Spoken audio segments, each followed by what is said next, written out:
So this is the KeyShot 8 environment. If you open up this one, it will be appearing like this. Here we have to import our 3D models into this KeyShot environment. So if we want to do that, we may have our 3D models that has been created from ourselves, or maybe we can download the 3D models from an external third-party websites. Maybe as an example, we can download the 3D models from CG Trader or GrabCAD. Those are the websites that we can download our 3D models, right?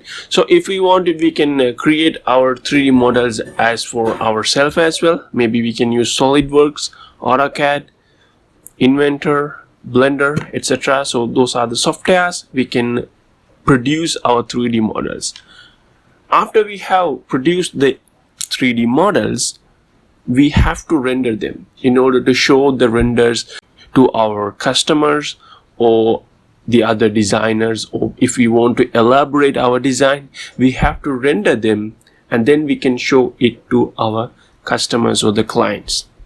So that is why we exactly do the rendering task. But I prefer to use KeyShot 8 software. So this software will enhance the rendering in a professional way. We can render that one and we can learn the rendering very quickly and easily. That is why I choose KeyShot software to render